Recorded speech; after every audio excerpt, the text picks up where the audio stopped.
Bu men Botir ismli o'rtog'imni anchadan beri kutib turibman. Vaqt bo'lib qolganiga qaramasdan u hali kelmadi. Aslida u meni kinoga taklif qilgandi, ammo anchagina o'zi kechga qolyapti. Shundan so'ng Botir keldi va menga gapirishni boshladi. Ya'ni qanaqadir o'yin haqida. Unga kech qolganini aytsam ham, lekin u o'yin haqida gapirishda davom etdi. Bu qanaqa o'yin ekan deb men qiziqqanimda u ta'riflashni boshladi.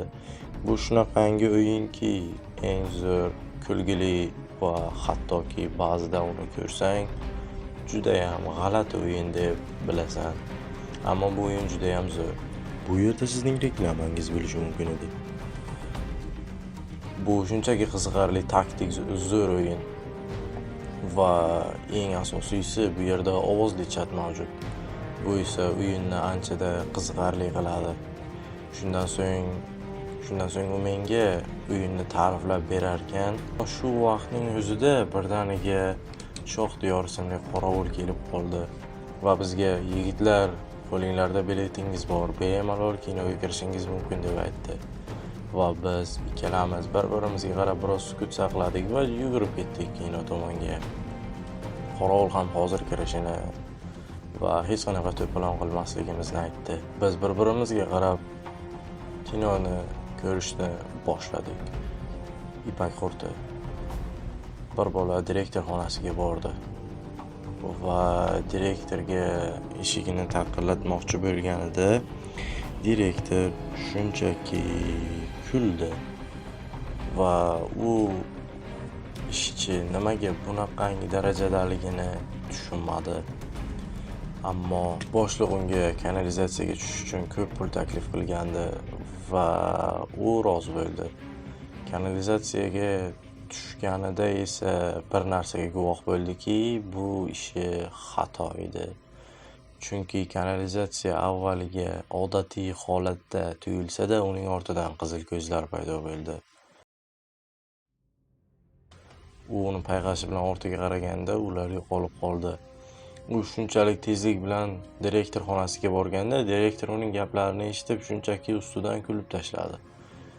Va bu ancha bu ishchini xavotirga solib qo'ydi. Shunda direktor unga aytdiki, ichkariga kirishing kerak va hammasini tekshirishing kerak. Men senga aytganingcha pul beraman, faqat u nimaligini bilib kel. Direktor esa unga tushishidan oldin konvert bergandi. Konvertning ichida 5000. Tushib shaxtani tekshir. Tuzat, keyin arizangni imzolayman. Qayerga ishlashga ketmoqchi bo'lsang mayli, lekin avval ishingni tugat deb direktor unga bir parcha xatni qoldirdi.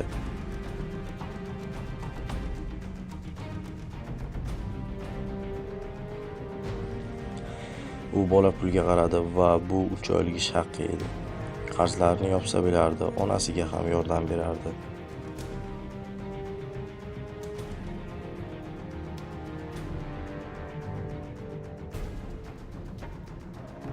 Yaxshi, bugun tushaman deb aytdi va mana gap qayerda deb direktor o'zining ishini davom ettirdi. Shundan so'ng u bola bir nima qilib shaxtaga tushdi.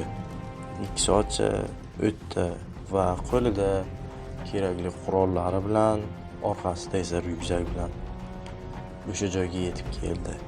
Panjara ochilgan, zanjir bilan ushlab qo'yilgan edi. Ichkariga qaradi. Qo'g'irchoqlar yo'q, faqat urib qolgan qobiqlar yerda sochilib yotardi. Usti qora yopishqoq suyuqlik bilan qoplangan. U ichkariga kirdi. Ventilyator tiqilib qolgan ekan. Pichoqlar orasiga qattiq bir narsaga tiqilib qolgan. Go'yo pilla qoldig'i. Uni olib tashladi. Ventilyator yana ishlab ketdi. Pastga tushdi. Ya'ni shu voqeadan so'ng u pastga tushdi va o'z peshona terisini artdi, chunki menimcha u juda ham qo'rqib ketgandi. Shundan so'ng nozik, lekin har tomondan kelayotgan ovoz chiroqni yoqdi va qaradi. Devorlar, pol, shift hammasi mayda kulrang jonzotlar bilan to'la edi. Ular xo'rlardan chiqib unga katta qizil ko'zlari bilan qarab turishardi. Qochishga joy umuman yo'q edi. U bola qochishga urinsa ham qocha olmasdi. Shunda u bu pilla-qurtlar orasida qolib ketdi. Yer ustida esa, ya'ni bu boladan hech qanaqasiga bexabar uning boshlig'i o'z ishini qilib turardi va o'zi xatni imzoladi. Chunki bu yerda ancha ishchilar yo'qolgan. Uni bildirmaslik uchun u o'z xatini imzoladi va hammasi joyida ekanligini belgiladi, albatta yolg'ondan.